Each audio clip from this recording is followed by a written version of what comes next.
Real estate company అంట. వాళ్ళు వెళ్ళి అక్కడికి వెళ్ళి గోల్డ్ సిటీ పెడతాం ఏపీలో అని చెప్పారంట. అది అట్లాంటివన్నీ వింటుంటే చాలా ఆశ్చర్యంగా ఉంటుంది. గోల్డ్ పార్క్ పెడితే ఎవరికి ఉపాధి వచ్చింది? గోల్డ్ పార్క్ పెడితే వెంకటరెడ్డి గారు గోల్డ్ పార్క్ పెడితే ఎవరికి ఉపాధి వచ్చింది? ఆ గోల్డ్ పార్క్ ముందు దాంట్లో కొంత ల్యాండ్ దాంట్లో పెట్టి మిగిలినంత రియల్ ఎస్టేట్ వెంచర్లు వేసుకోవడానికి. ఇప్పుడు మీకు ఇక్కడ ఉంది మన హైదరాబాద్లో తెలుగుదేశం ఆఫీస్ ఎదురుగా రాఘవేంద్రరావు గారికి అప్పుడు ప్రభుత్వం సినిమాక్స్ అని కేటాయించింది. సినిమా థియేటర్లు కట్టుకోమని కేటాయించలే. కానీ ఇప్పుడు ఆయన థియేటర్ కమర్షియల్ కాంప్లెక్స్ కట్టేసి స్టిల్ రన్ చేస్తున్నారు. మరి నిజంగా ఇప్పుడు హైడ్రా అన్నప్పుడు ఎన్ని చెబుతున్నారు రేవంత్ రెడ్డి గారు, అసలు ముందు దాని మీద కూడా దృష్టి సారించాలి కదా, ఓ పాయింట్.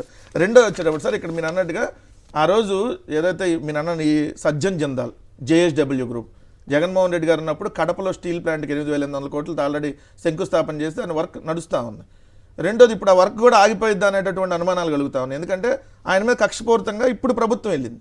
ఇప్పుడున్నటువంటి చంద్రబాబు నాయుడు గారి ప్రభుత్వం హనీ ట్రాప్ నటిని తీసుకొని వచ్చి ఆయన మీద కూడా కక్ష సాధింపుగా వెళ్ళినటువంటి సందర్భంలో ఆయన 50,500 కోట్ల రూపాయలు పెట్టుబడులు పెట్టడానికి 6 MOUలు ఆల్రెడీ జగన్మోహన్ రెడ్డి గారి ప్రభుత్వంలో కుదుర్చుకున్నాడు. ఒకటి విజయనగరం దగ్గర, మిగిలిన విశాఖపట్నం, అట్లా మొత్తం 6 చోట్ల 6 ఒప్పందాలు కుదుర్చుకున్నాక ఇప్పుడు ఆ ఒప్పందాలన్నీ ఆగిపోయినటువంటి పరిస్థితి. ఆయన అదనంగా పెట్టుబడి పెట్టేది పోయింది, ఉన్నది పోయింది. 3 లక్షల కోట్లు మహారాష్ట్రకు పెడతా ఉన్నారు. అక్కడ కూడా స్టీల్ ప్లాంట్ వేరే.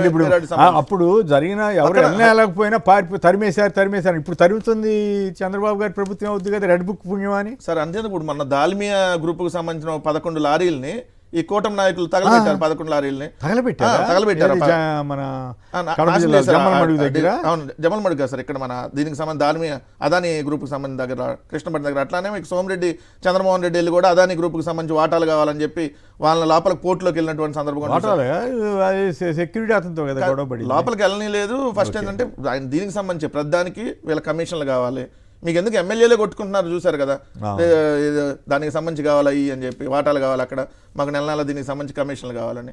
సో జగన్మోహన్ రెడ్డి గారు ఉన్నప్పుడు సజ్జన్ జిందాల్ వస్తే ఇప్పుడు కాదంబరి జత్వాని వచ్చింది ఆంధ్రప్రదేశ్కి. చంద్రబాబు అడ్డారు. అప్పుడు హనీ ట్రాప్ నటిని తీసుకొని వచ్చి ఇప్పుడు నోవాటల్లో రాచమర్యాదలు చేస్తున్నారు. అప్పుడేమో స్టీల్ ప్లాంట్ లేదంటే మిగిలిన వాటికి సంబంధించినటువంటి ఏదైతే పెట్టుబడులకు సంబంధించి జిందాల్ గారిని తీసుకొని వచ్చి ఇప్పుడు జత్వాని తీసుకొని వచ్చారు. సో ఈ రాష్ట్ర ప్రభుత్వం ఏ విధంగా ఉందని ఏడా గమనించాలి. ఇప్పుడు మీకు పేపర్లో వాళ్ళంతా తెలంగాణ MOUలు కుదుర్చుకున్నాను వచ్చినాయి. మరి 2 రోజుల నుంచి అసలు ఒక్క MOU కుదిరినట్టు ఎక్కడ రాలే. వాళ్ళ పేపర్లో వీళ్ళతో సమావేశమయ్యారు, వాళ్ళతో సమావేశమయ్యారు, అసలు బిల్ గేట్స్ని ఆహ్వానించారు, వీళ్ళని ఆహ్వానించారని వస్తుంది. వీళ్ళేమో ఆల్రెడీ కుదుర్చుకున్నాయి, వాళ్ళని 56,000 కోట్లకు వచ్చిందని చెప్పేమో తెలంగాణకు సంబంధించి వస్తూ ఉంది. సో మరి ఇప్పుడు అక్కడికి వెళ్ళి లోకేష్ని ముఖ్యమంత్రిని చేయాలి, రెడ్ బుక్ రాజ్యాంగం అమలు చేస్తాం. ఎవడొస్తాడు సార్ కంపెనీలు పెట్టుబడి పెట్టడానికి? నువ్వు రెడ్ బుక్ రాజ్యాంగం అంటే ఏంది? కక్షపూరితం. అంటే నువ్వు కక్ష సాధిస్తావు అని చెప్పి పారిశ్రామికవేత్తలకే డైరెక్ట్గా దావోస్ వెళ్ళి చెప్పొస్తున్నావు. మరి ఇంకే పారిశ్రామికవేత్త వస్తాడు? జిందాల్ లాంటి వాళ్ళే ఉన్నాళ్ళే వెళ్ళిపోతుంటే, జిందాల్ లాంటి వాళ్ళు వెళ్ళిపోతున్నప్పుడు నువ్వేమో రెడ్ బుక్ రాజ్యాంగం అమలు చేస్తావని మళ్ళీ నొక్కి మరీ చెబుతా లోకేష్ ఇక్కడ ముఖ్యమంత్రి అవుతాడని చెప్తున్నప్పుడు ఇంక ఈ రాష్ట్రానికి పెట్టుబడులు పెట్టడానికి ఎవరు వస్తారు సార్? రైట్. ఫైనల్గా ఒక సంక్షిప్తంగా ఒక మాటలు చెప్పండి. జిందాల్ ఇక్కడ పెట్టుబడి పెట్టకపోవడానికి కేవలం చంద్రబాబు ప్రభుత్వం, లోకేష్ గారి రెడ్ బుక్కే కారణం అంటారా మీరు కూడా కృష్ణరాజు గారు? దాంట్లో సందేహం లేదు. ఎందుకంటే జిందాల్ కేసుకు సంబంధించి జత్వాని పెట్టిన కేసు తప్పు అని చెప్పి అక్కడ హైకోర్టు, మహారాష్ట్ర హైకోర్టు స్పష్టంగా తీర్పిచ్చినప్పటికి కూడా ఏపీకి వచ్చినప్పుడు మళ్ళీ చంద్రబాబు నాయుడు గారి హయాంలో ఆ కేసును తిరగదోడి జిందాల్ ఈకుని పెట్టే ప్రయత్నం చేశారు. ఇంటెలిజెన్స్ చీఫ్ కూడా సస్పెండ్ చేసినట్టున్నారు కదా, 2-3 సస్పెండ్ చేయటం, వాళ్ళని అరెస్ట్ చేయడానికి ప్రయత్నాలు చేయటం, వాళ్ళు స్టేలు తెచ్చుకోవటం, ఎంత ఐపీఎస్ల మీద అసలు మేము కక్ష సాధించమంటారు? ఐపీఎస్ల మీదే కక్ష పెట్టారు, అది విశేషం.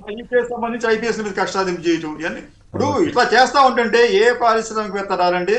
చంద్రబాబు నాయుడు గారికి సంబంధించి ఆయన మీద పారిశ్రామికవేత్తలకు విశ్వాసం పూర్తిగా సన్నగిల్లింది. ఎవరు కూడా వచ్చి ఇక్కడ పెట్టుబడి పెట్టడానికి ముందుకు రావడం లేదు. దానికి ఉదాహరణ మీకు దావోస్లో జరుగుతున్న పరిణామాలే ప్లస్ జిందాల్ తీసుకున్న నిర్ణయమే.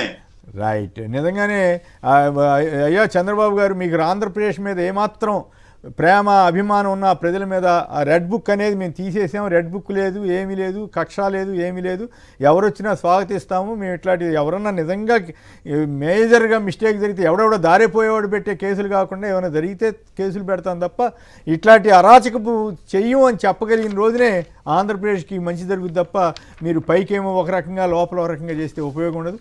దయచేసి ఆ దిక్కు మాలిన రెడ్ బుక్ని వదిలేసేయమని మీ కుమారుడు లోకేష్ గారికి చెప్పండి. లేకపోతే ఇప్పటికే మీరు సీఎం కాదు ఆయనే సీఎం అనే అంటున్నారు, తద్వారా మీ పరువే పోతా ఉంది. అది మీరు అర్థం చేసుకుంటే మంచిది. మీరు సీఎం చేస్తే చేసుకోండి, తప్పేం కాదు, అదేమి మనం అడ్డం పడేది కాదు. కానీ రెడ్ బుక్ రాజ్యాంగం, ఆ దిక్కుమాలిన రాజ్యాంగాన్ని మాత్రం అమలు చేయొద్దని విజ్ఞప్తి చేస్తున్నాం.